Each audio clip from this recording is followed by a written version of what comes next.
Syurpriz. Tarix o'zgarishlarni o'rganuvchi fan, lekin negadir undan kelajakka qo'llanma sifatida foydalanishadi. Stanford universiteti professori bir safar iqtisodiyot va investitsiya sohasiga oid barchaning devorlariga osib qo'yishga arziydigan bir gap aytgandi. Avval sira yuz bermagan voqealar doim sodir bo'lib turadi. Tarix asosan hayratlanarli voqea va hodisalarni o'rganadi. Lekin sarmoyadorlar va iqtisodchilar tarixdan kelajak uchun inkor etib bo'lmaydigan qo'llanma sifatida foydalanishadi. Bunda hech qanday o'zaro zidlik ko'rmayapsizmi? Bu sizga noto'g'ri tuyulmayaptimi? Iqtisodiyot va sarmoyalar tarixini qadrlash yaxshi albatta. Tarix odamlar qayerda xatoga yo'l qo'yganini o'rganishga yordam bera turib, qanday yo'l tutish biz uchun foydaliroq bo'lishi borasida taxminiy yo'l ko'rsatadi. Ammo tarix aslo kelajak uchun xarita sifatida qo'llanilishi mumkin emas. Juda ko'pchilik investorlar o'zgarishlar va yangilanishlar taraqqiyotning qon tomiri bo'lgan sohada o'tmishdagi ma'lumotlarga haddan ortiq tayanib qolish oqibatida katta xatolarga yo'l qo'yishadi. Bunda yo'l tutganlari uchun ularni ayblay olmaymiz.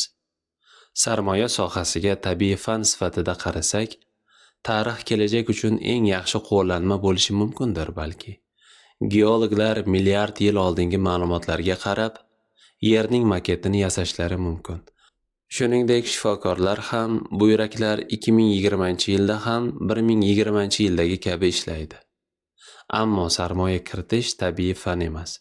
Investitsiya sohasi kishilar o'zlarida mavjud ma'lumotlarga tayanib, mol-mulklariga katta ta'sir o'tkazishi mumkin bo'lgan yanglish qarorlar qabul qilishi va oqibatda aqlli odamlarning ham asabiy, ochko'z va boshqalarga ishonmaydigan bo'lib qolishi mumkin bo'lgan sohadir. Buyuk fizik olim Richard Feynman shunday degan: agar elektronlarda ham hissiyot bo'lganida, fizika sohasi naqadar murakkablashib ketishini bir tasavvur qilib ko'ring-a. Aksar investorlar hissiyotlariga tayanib ish tutishadi. Shu sababli ularning o'tmishda qilgan ishlarigagina tayanib kelajakda qanday yo'l tutishlari borasida aniq fikr bildirish qiyin. Iqtisodiyotning asosi shuki, hamma narsa vaqt o'tgani sayin o'zgaradi. Chunki iqtisodiy erkin bozor juda yaxshi yoki juda yomon narsalarning uzoq vaqt davom etib turishini yoqtirmaydi. Sarmoyador Bill Bonner janob bozorning qanday ishlashini quyidagicha izohlagan. U kapitalizm futbolkasini kiyib, qo'lida katta bolg'a ko'tarib olgan. Hech bir narsa uzoq vaqt o'zgarmasdan turmaydi. Bu esa tarixchilarga, bashoratchilar kabi qaramasligimiz kerakligini anglatadi. Pul bilan bog'liq istalgan narsani harakatga keltiruvchi eng muhim omil odamlar qanday xizmat va tovarlarni ma'qul ko'rishlari hisoblanadi. Ular bir xil yo'sinda qotib qolmaydi. Madaniyat va avlodlar almashinuvi bilan o'zgarib boraveradi. Ular har doim o'zgarib kelgan va keyinchalik ham o'zgaradi. Pul haqida gap ketganda o'zimizdan ilgari shu yo'lni bosib o'tgan va muayyan yutuqlarga erishganlarni haddan tashqari ko'kka ko'tarishga moyilligimiz o'zimizni aldab qo'yadi. Insonlar qandaydir vaziyatni boshdan kechirgani bilan kelgusida nimalar sodir bo'lishi mumkinligini baribir aniqlay olisha olmaydi. Aslini olganda tajriba kelajakni ko'ra olish qobiliyatini shakllantirmaydi. Aksincha, insonning o'ziga bo'lgan ishonchini oshishiga sabab bo'ladi. Investor Michael Batnick bu holatni mufassal tushuntirib bergan. U ayrim sarmoyadorlar hech qachon boshidan kechirmagani uchun ham foiz stavkalarining oshishi mumkinligidan xavotirga tushmaydi va kam sonli investorlargina bunga tayyor turishadi. Foiz stavkalari so'nggi marotaba bundan 40 yil oldin keskin ravishda ko'tarilgan. degan qarashga qarshi chiqib, bu hech qanday ahamiyat kasb etmasligini bildirgan. Chunki o'tmishdagi voqealarni o'rganish yoki boshdan kechirish keyinchalik foizlar oshganida vaziyat qanday bo'lishi mumkinligini ko'rsatadigan qo'llanma bo'la olmaydi. Ikki davrning bir-biriga o'xshash bo'lishiga hech kim kafolat bera olmaydi. Xo'sh, hozirgi foiz stavkalari ko'rsatkichi avvalgisi yoki undan oldingisi bilan bir xil bo'ladimi? Turli xildagi aktivlar qanday o'zgarishlarga yuz tutadi? Avvalgilari kabimi yoki butunlay boshqachami? 1987, 2000 va 2008-yildagi inqirozlar davrida sarmoya kiritganlar aksiya bozoridagi turli voqealarning guvohi bo'lgan.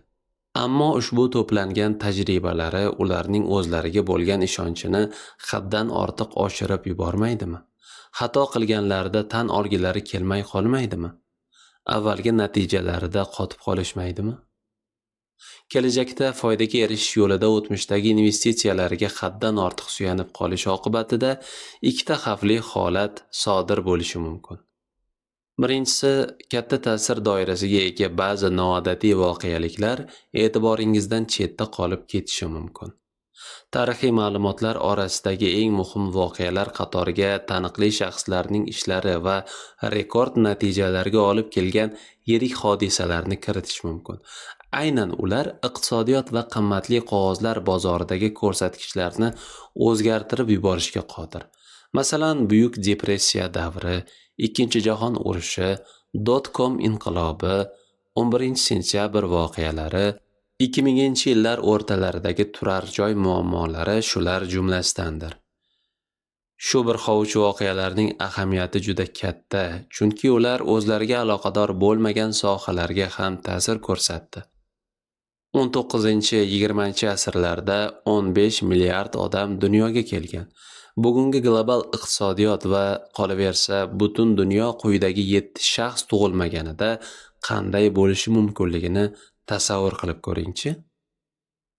Adolf Hitler, Iosif Stalin, Mao Zedong, Gavrilo Princip, Thomas Edison, Bill Gates, Martin Luther King.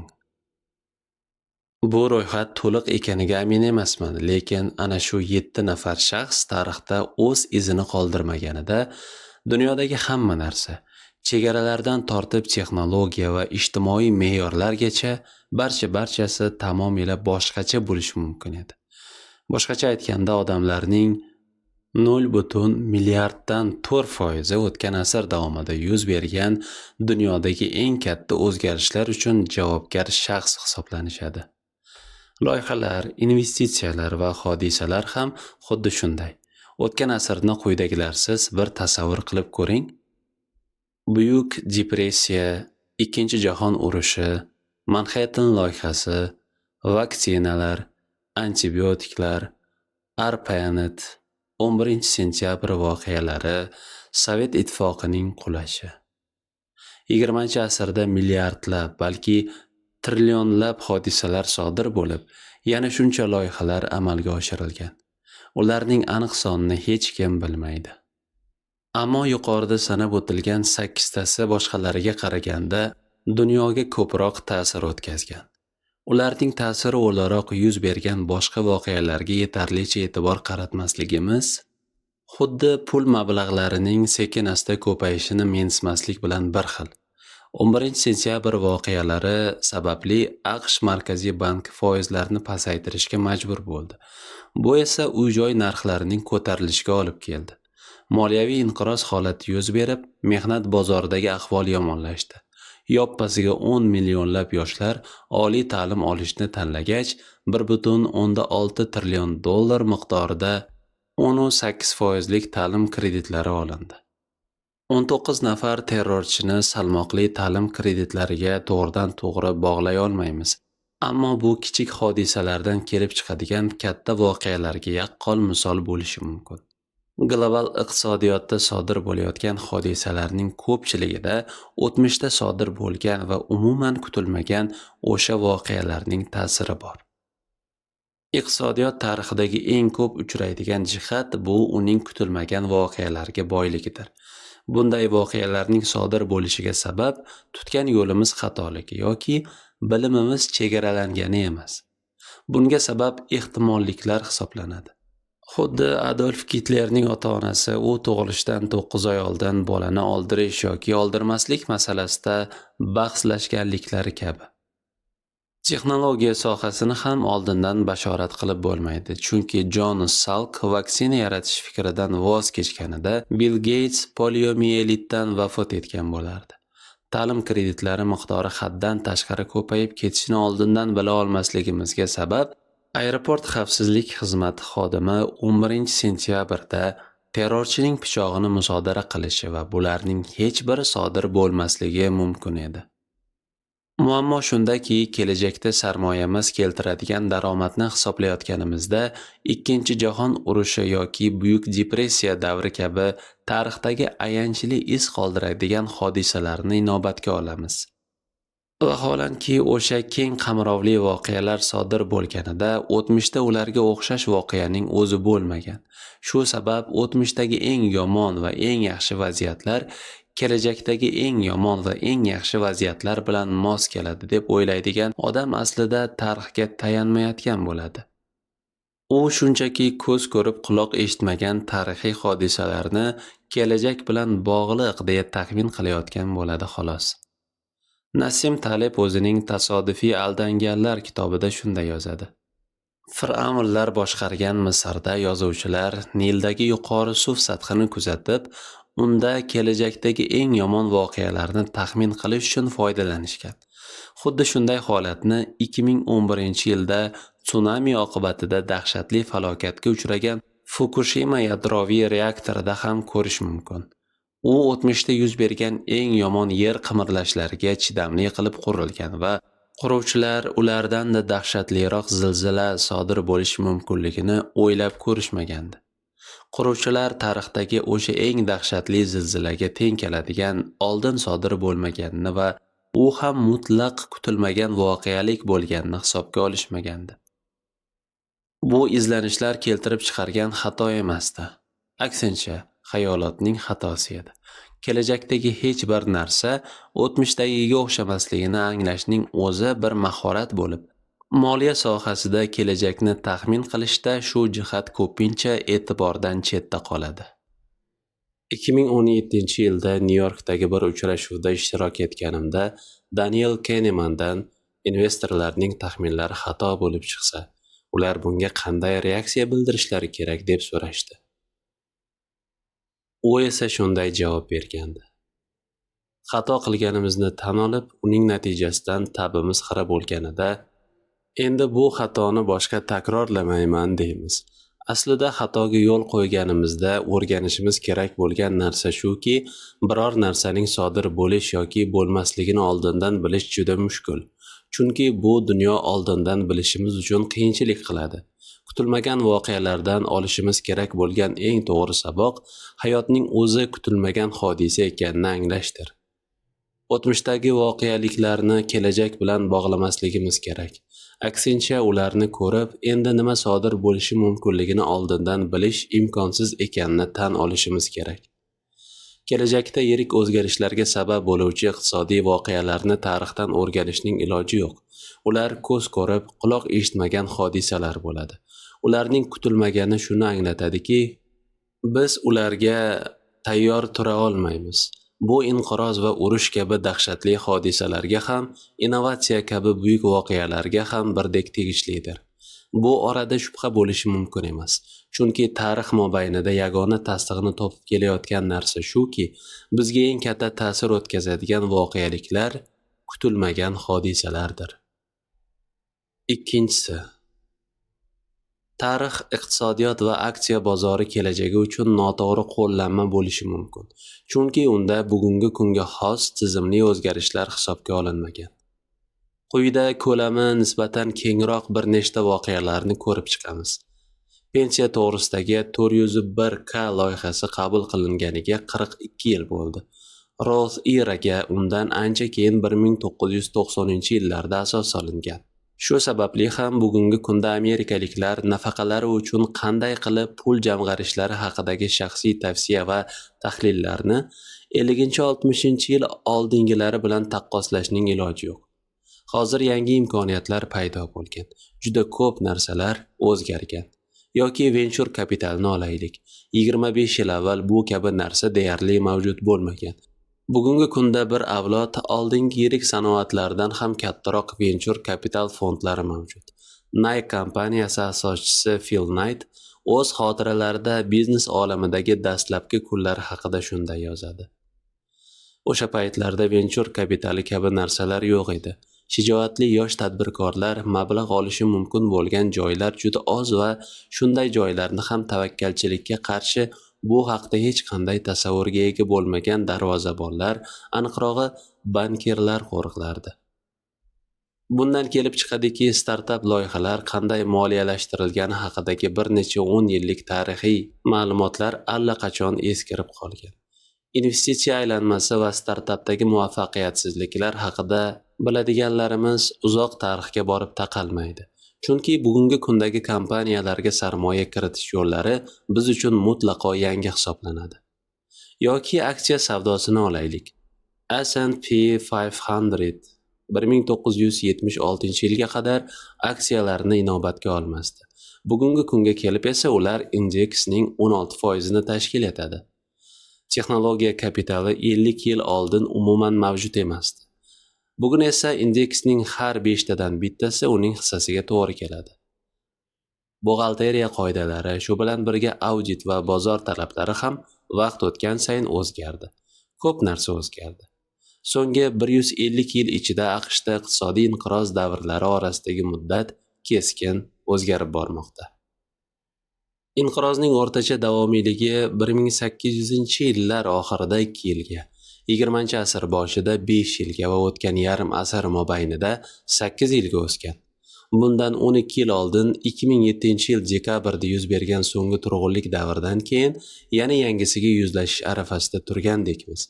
Bu esa fuqarolar urushidan oldin sodir bo'lgan inqirozdan keyingi eng uzoq davom etgan oraliq davr bo'ladi. Iqtisodiy inqirozlar nima sababdan kamroq yuz berayotgani borasida ko'plab qarashlar mavjud. Birinchidan, AQSh Markaziy bank iqtisodiy o'sish va pasayish siklini yaxshiroq nazorat qilyapti. Yoki hech bo'lmaganda uni uzaytirishga muvaffaq bo'lyapti. Ikkinchidan, o'tgan 50 yil mobaynida iqtisodiyotda xizmat ko'rsatish sohalari ustunlik qilib kelmoqda. Undan avval iqtisodiyotga katta ta'sir o'tkazgan og'ir sanoat sohasi esa keskin iqtisodiy o'sish ortidan inqiroz keltirib chiqarish ehtimolligini yuqori edi. Ba'zi pessimistlar esa hozircha turg'unlik davri kamroq kuzatilayotgan bo'lishi mumkin, ammo bunday holat sodir bo'ladigan bo'lsa, uning ta'siri oldingilaridan ancha kuchliroq bo'ladi qabilida fikr bildirishadi. Bu o'zgarishlarga nima sabab bo'lgani biz uchun muhim emas. Muhimi, o'zgarishlar sodir bo'lganidadir. Tarixiy o'zgarishlarning sarmoya kiritish qarorlariga ko'rsatadigan ta'siri qanday bo'lishi kerakligini tushunish uchun eng buyuk investorlardan biri deb hisoblanadigan Benjamin Grahamning bir asarini ko'rib chiqamiz. Uning Aqlli investor kitobi faqatgina nazariya bilan cheklanib qolmagan. Asar investorlar to'g'ri qaror qabul qilishlariga yordam beradigan usullar va amaliy yo'l-yo'riqlarga boydir. Grahamning kitobi o'smirlik davrimda ilk bor investitsiya sohasini o'rganayotganimda o'qiganman.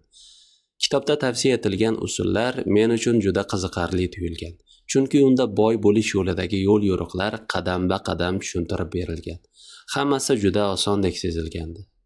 Holbuki mazkur usullarni qo'llab ko'rganingizda bir narsa oydinlashadi. Haqiqiy hayotda ularning bir nechtasigina samara berishi mumkin. Graham aktivlardan ko'ra arzonroq aksiyalarni sotib olishni qo'llab-quvvatlagan. Bu ajoyib g'oyadek tuyulishi mumkin, ammo kompaniyalar ortiq aksiyalarni arzon narxda sotmay qo'ygan albatta. Firibgarlar bundan mustasno. Benjaminning mezonlaridan birida konservativ investorlarga kompaniya qiymatidan 1,5 barobar qimmat aksiyalarni sotib olmasliklari kerakligi aytilgan. Agar siz o'tgan 10 yillik davomida shunga amal qilgan bo'lsangiz, bugungi kunga kelib sug'urta va bank aksiyalaridan boshqa qo'lingizda hech nima bo'lmasdi. Bu dunyoda mukammal narsaning o'zi yo'q. Aqlli investor investitsiya sohasidagi eng yaxshi kitoblardan biri hisoblanadi, ammo Graham tavsiya etgan uslublarni joriy etib, biror narsaga erishgan investorni bilmayman. Kitob oqilona maslahatlarga to'la. Ehtimol investitsiya mavzusidagi shu paytgacha chop etilgan barcha kitoblarnikidan ko'proqdir. Lekin yo'l-yo'riq ko'rsatuvchi kitob sifatida uning aniq ish berishiga kafolat yo'q.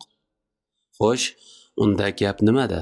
Muallif hammaga birdek foydali bo'lib ko'ringan Ammo hech qanaqa naf keltirmaydigan maslahatlar beradigan sirk ustasimi? Yo'q, aslo bunday emas. Uning o'zi ham juda muvaffaqiyatli investor bo'lgan. Grem asosan o'z tajribalariga suyangan hamda aksiyalar masalasidagi mashhur g'oyalarni ma'qullamagan. Boshqa investorlardan farqli o'laroq, u investitsiya kiritish bilan bog'liq g'oyalarga qattiq bog'lanib qolmas, sababi bitta nazariya bilan qotib qolishni istamasdi. Vaholanki ko'plab boshqa sarmoyadorlar foydasiz bo'lishidan qat'iy nazar ularni iloji boricha ommalashtirishga harakat qilishardi. Kitobning so'nggi nashriga taqriz yozgan Jeyson Svek shunday fikr bildirgan. Grem muntazam ravishda taxminlarni qayta tekshirar. Kecha nima ish berganini emas, bugun nima ish berishi mumkinligini aniqlashga harakat qilardi. Aqlli investorning har safar yangilangan nashrida u avvalgi nashrdagi uslublarni olib tashlab, o'rnini yangilari bilan to'ldirar va bu bilan ular ortiq ish bermaydi yoki avvalgidek yaxshi ish bermaydi. Mana bular esa bugungi kunda samaraliroq bo'lishi mumkin bo'lgan usullar degandek bo'lardi. Kitobning 1972-yildagi nashrida keltirilgan uslublarning eskirgani ko'plab tanqidlarga sabab bo'lgan. Bu tanqidlarga nisbatan yagona to'g'ri javob esa quyidagicha. Albatta, eskiradi-da. Ular 1965-yil chop etilgan nashrdagi uslublarning o'rnini egallagan.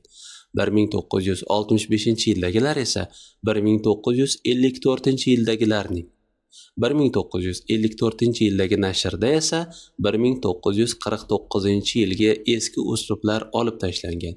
1949-yilgi nashri 1934-yilda yozilgan qimmatli qog'ozlar analizlari kitobida berilgan dastlabki uslublarga qo'shimcha tarzda yozilgan.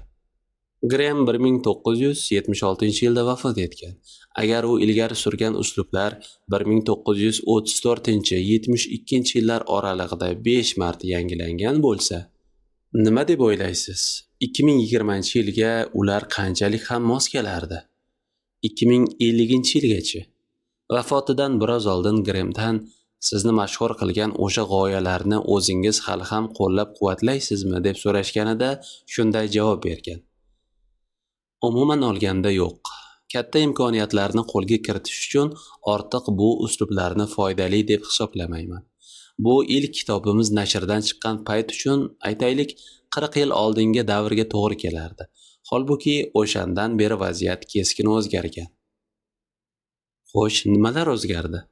Imkoniyat ko'paygani sayin raqobat ham kuchaydi. Texnologiyadagi qulayliklar ma'lumotlar tarqalishini osonlashtirdi va iqtisodiyot yo'nalishi sanoat sohasidan texnologik sektorga o'zgardi.